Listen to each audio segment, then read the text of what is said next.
What's up mga idol natin dyan? Kumusta po kayong lahat? It's me, Dugong Pinoy, nagbabalik po mga idol. Maraming salamat po sa inyong lahat dyan na lagi nakasubaybay sa ating YouTube channel.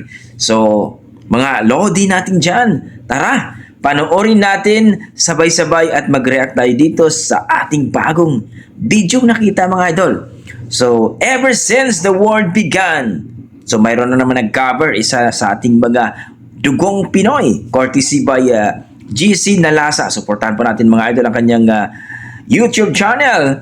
460 pa po ang kanyang subscriber. So maraming salamat mga idol. Tara, panoorin natin kung gaano kalupit kumanta itong nag-cover ng Ever Since the World Began. Tara mga idol.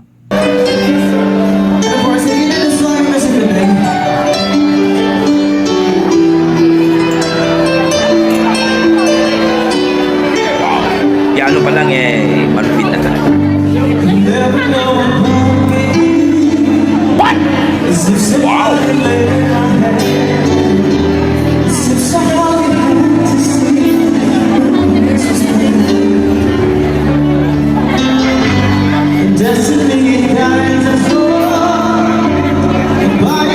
Ang lupit.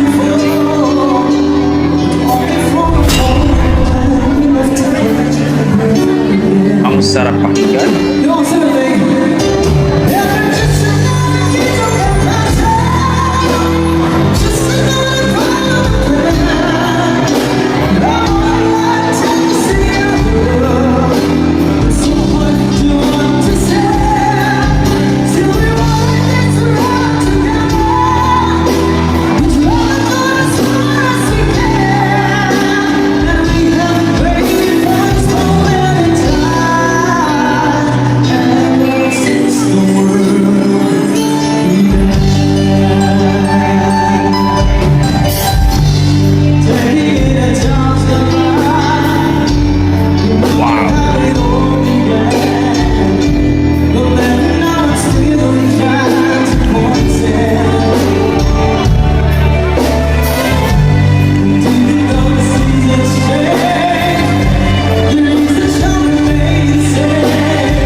Guys, napakalupit.